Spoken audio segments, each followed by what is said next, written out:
Gasthofsternen. Is this it? Yes, this is it all. It looks abandoned. It isn't. She hadn't planned to feel anything. That was the agreement she'd made with herself somewhere over Frankfurt, before the turbulence, before the miniature bottle of white wine she'd accepted from the flight attendant and immediately regretted. She was 45 years old, a retired diplomat who had negotiated the release of hostages in 3 countries. She had sat across tables from men who frightened entire governments. She could handle selling her parents' house. 4 days, maybe 5. Sign the paperwork, meet the estate agent, arrange for the furniture to be collected, then drive back down to Geneva, catch a flight somewhere warm, and never return to the village of Felsberg again. She had it all planned. What she hadn't planned for was the snow, and she certainly hadn't planned for him. The forecast had promised light flurries, the kind of gentle December snowfall that made tourists reach for their cameras, soft white against dark pine, a perfect Christmas card, nothing concerning, nothing that would delay her 4-day schedule. But as Miriam drove the rental car up the narrow mountain road toward Felsberg that December afternoon, the flurries had become something else. The sky had turned the color of old pewter. The pine trees along the roadside were bending, and by the time she turned onto the single-lane track that wound up the final kilometer to the village, the windshield wipers were working hard just to keep up. She reached the village guest house at 4:30. The sign above the door read Gasthof Sternen, the Star Inn. It was exactly as she remembered it. She should have kept driving. She had keys to her parents' house, a solid 19th century property at the far end of the village, thick stone walls, shutters that needed painting. She could have gone straight there. Instead, she sat in the parked car for a long moment, watching the snow fall harder. 20 years ago, in a different December, she had stood in front of that same door. The person who had opened it was Anton. She hadn't said his name out loud in years, not to herself, not to anyone. She had trained herself out of it the way you train yourself out of touching a scar, with enough discipline, enough time, enough world getting between you and the thing that hurt. Anton Faber, 48 years old now. If her arithmetic was right, he'd been 28 when they met. When she'd arrived in Felsberg for a summer research posting, cataloging historical documents in the village archives for her graduate thesis. A diplomat's daughter doing academic work before her own diplomatic career began. He had been the village carpenter, the man who fixed things, built things, knew the name of every family in the valley for 6 generations back. Her father had called him a simple man. He'd said it without cruelty, which almost made it worse. Just a stated fact, a geographic and economic reality. Miriam had a future that stretched across capitals and conference halls and the kind of life that required a particular kind of partner. Anton Faber, clever, kind, rooted to a mountain village with no ambitions beyond it, was not that partner. And Miriam, 25 years old and more obedient than she would ever admit in retrospect, had believed him. She had left at the end of that summer without saying a proper goodbye. Now she was back to sell the house. 4 days, 5 at most. She grabbed her bag from the passenger seat and ran through the snow to the guest house door. She slept badly. The room was comfortable enough. Low ceiling, white duvet, double-glazed windows, keeping out the wind. But the snow was serious now, and sometime in the small hours she woke to a sound she couldn't identify. A deep, sustained rumble, like something enormous settling. Not thunder, lower than thunder, more patient. She pulled back the curtain and looked out. The world was white. In the morning, she understood. The avalanche had come down sometime before dawn. Not toward the village.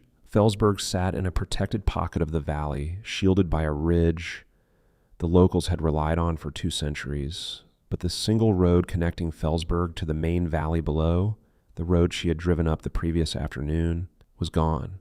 Or rather, it was still there, somewhere under 15 meters of compacted snow and ice and rock. The pass was closed. The guest house owner, Frau Eggenberger, 65 years old and clearly a woman who had survived avalanches before, explained it over breakfast with impressive calm. Mountain Rescue had assessed the blockage at approximately 400 meters in length. The snowpack was unstable. No clearing would begin until conditions allowed. She estimated 3 days, perhaps 4. "Perhaps 6, said a voice from the doorway. Miriam turned. He was carrying a box of firewood. His hair had gone gray at the temples. There were lines around his eyes that hadn't been there before. But the particular quality of his stillness, the sense of a person entirely comfortable taking up exactly as much space as he needed and no more, that hadn't changed at all. "The northwest face is overloaded," Anton said, setting the firewood by the hearth. He hadn't looked at her yet. "There will be secondary slides for the next 48 hours. They won't start clearing until that risk passes." He straightened up. He looked at her, and 20 years collapsed into a single breath. "Miriam," he said. Not a question, not quite a greeting, just her name, spoken in a voice that had learned, somewhere along the way, not to need anything from her. "Anton," she said. Frau Eggenberger, who had either noticed nothing or noticed everything, excused herself to attend to something in the kitchen. "You're here for the house," Anton said. "Yes." "I didn't know you'd come yourself," he said. "Frau Muller from the estate agency asked me to check the roof before the valuation. I was already up here for the Eggenbergers' heating unit." "Neither did I," Miriam said. "Until last week." He nodded. Once. Economical. The kind of nod that contained nothing it wasn't prepared to carry. "I'll be out of your way once the road clears," he said. He picked up his jacket from the hook by the door. "Anton," she said. He stopped, his back to her. "I owe you an apology. I've owed it to you for 20 years. He was quiet for a moment. "The wood's stacked by the left chimney," he said. "The flue on the right one smokes if the wind's from the north. Frau Eggenberger knows which rooms to avoid." He opened the door and went out into the snow. By the second day, the village had contracted to its essential self. Felsberg in December was not a tourist destination. It had no ski runs, no resort hotels, no après-ski bars. What it had was 37 permanent residents, a church with a bell that had been broken for 11 years, a general store, and the kind of silence that accumulates over centuries. With the road closed, those 37 residents were the whole world. Anton was everywhere and nowhere. He fixed the Eggenbergers' heating unit on the second morning. He checked on the elderly Broder couple in their farmhouse at the edge of the village. He cleared the path between the guest house and the general store. He did all of this without fuss, without announcement, without apparently requiring any acknowledgement from anyone. Miriam watched him from the guest house window and tried to understand how she had spent 20 years not thinking about this specific quality of a person who simply did what needed doing in the place where he had always been. She had spent 20 years dismissing it as limitation. Now she was not entirely sure what it was. On the afternoon of the second day, she went to her parents' house. The key turned stiffly in the lock. Inside, everything smelled of cold and absence, that particular mixture of old wood and closed rooms and the faint ghost of her mother's lavender sachets. She walked through the rooms slowly, touching nothing at first. Her parents had been dead 3 years now, her mother first, her father 8 months later. She had handled both funerals from a distance via phone and lawyers and a guilt she hadn't allowed herself to examine too closely.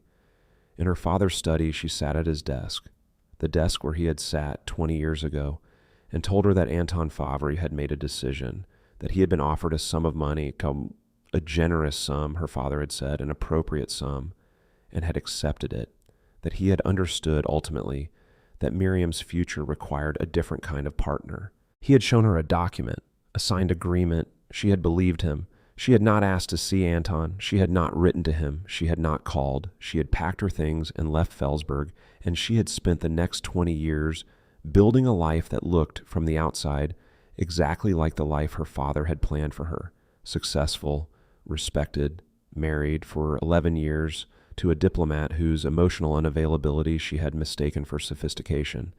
Divorced at 41. No children. Now she sat at her father's desk in her father's house and opened the third drawer. She wasn't sure what she was looking for. She found it almost immediately. An envelope labeled with her name and a date. The date was 20 years ago, October. Inside was a letter. In Anton's handwriting. She read it once, then again. Then she sat very still for a long time while the snow fell outside the window, and the house held its breath around her. The letter was 3 pages. It was not angry. It was not accusing. It was the letter of a person who had been told that the woman he loved had left without explanation, and who had written to ask, simply and directly, whether she was all right, whether he had done something wrong, whether there was anything he could do or say or be that would change whatever had happened. I don't need answers if you don't want to give them. I only need to know you're safe. The letter had never reached her. Her father had opened it and kept it. There were 3 more beneath it, one from November of that same year, one from the following spring, one dated almost 2 years later, shorter, quieter, as if he had run out of the energy required to reach across a silence that gave nothing back. The last one ended. I hope your life is exactly what you wanted it to be. And that I always will. Miriam put her head down on her father's desk and wept. She found him at the church. He was repairing a shutter on the vestry window, not because anyone had asked him to, she suspected, but because it was loose and it bothered him. The wind off the pass was bitter. He worked without gloves, which seemed either stoic or stubborn, and she couldn't decide which. I found letters, she said. He kept working. In my father's desk, 4 of them. You wrote to me. The screwdriver paused for a fraction of a second, then resumed. I never received them, she said. He kept them. He told me... She stopped, steadied herself. He told me you'd taken money to end things, that you'd signed an agreement. Anton lowered the screwdriver. He turned to look at her. His expression was not what she'd expected, not hurt, not vindicated, not angry, something quieter and harder to name. There was a meeting, he said. Your father came to see me in September, just after you left. He offered money. He had a document with him. Said you'd already decided to go, and the money was a gesture to make things comfortable. Did you take it? Miriam asked. The question cost her something. Anton looked at her for a long moment. No, he said. She exhaled.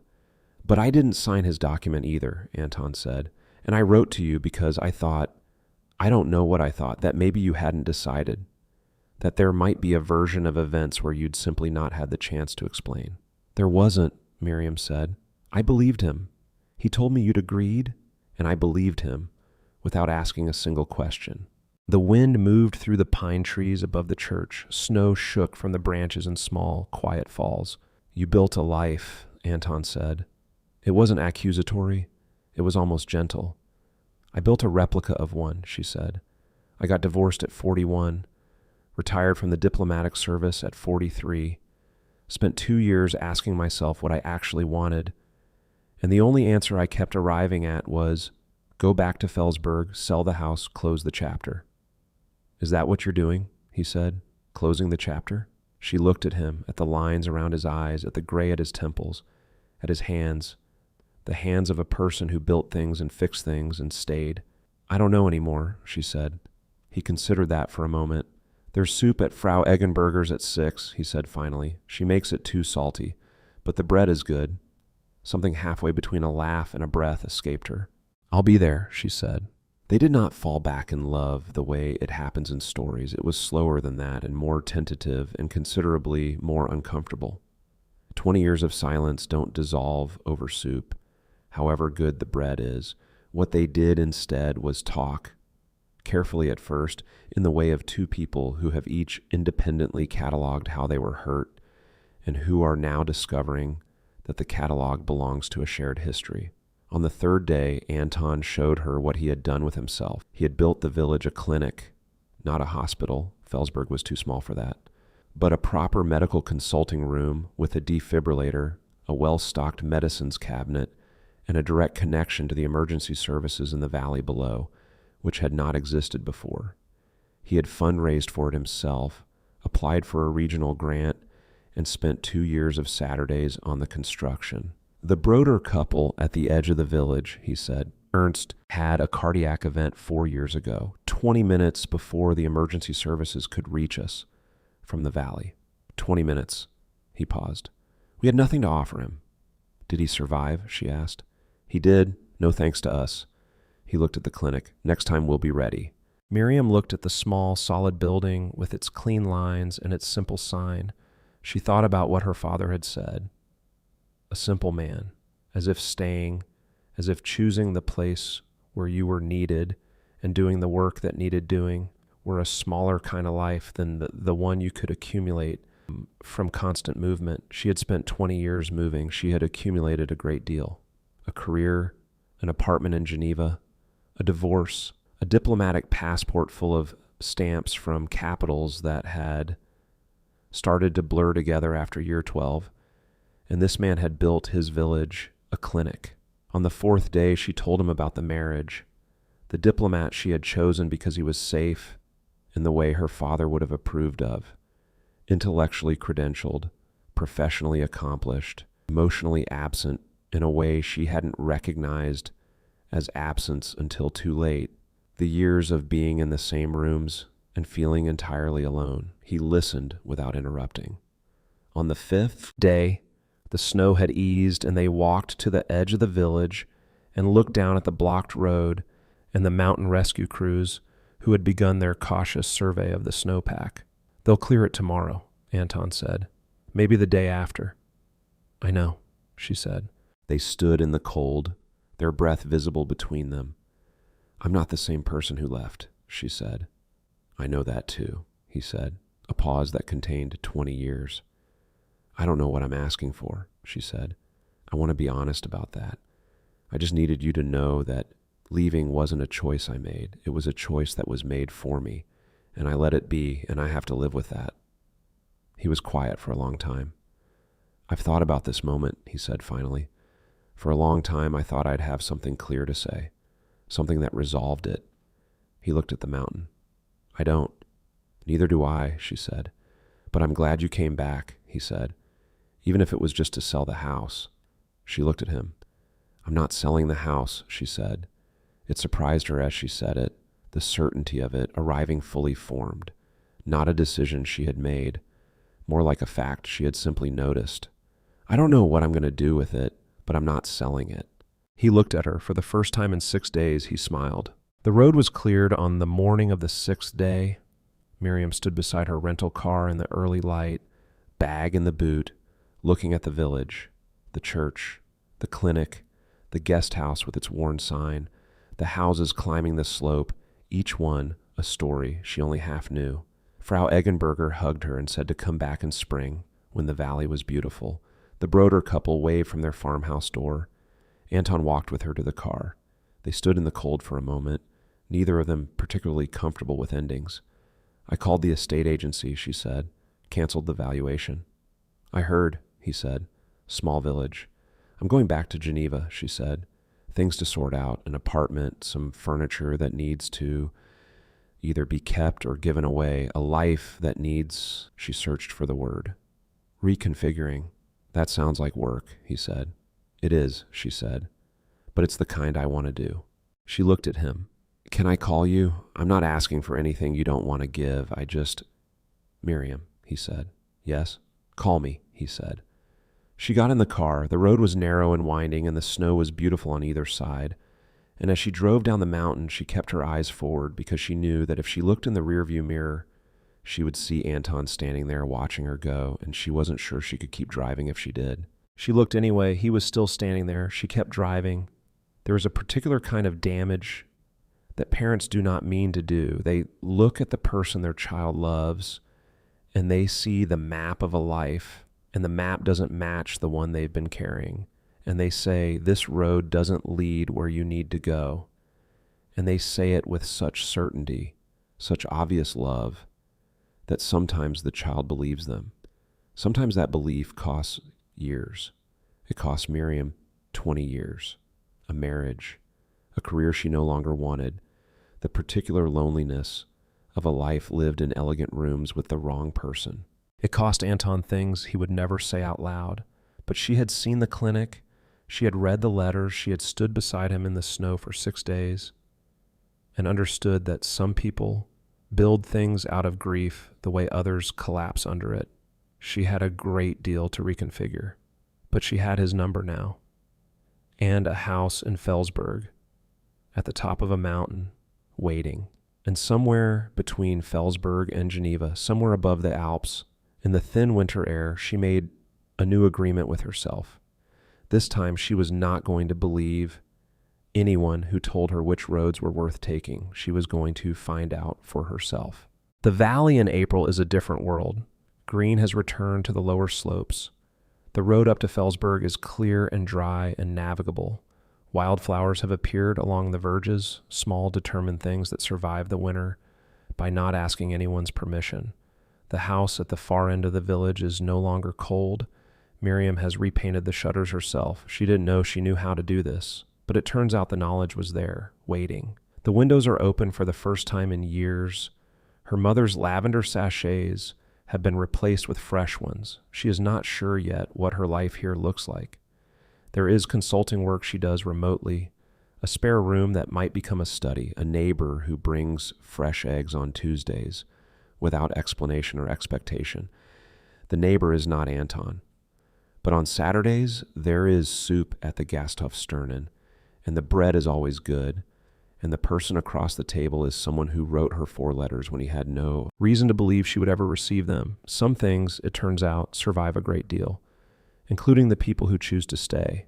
If this story touched something in you, the weight of a choice made for you, or the question of whether it's ever too late to go back, leave us a comment below.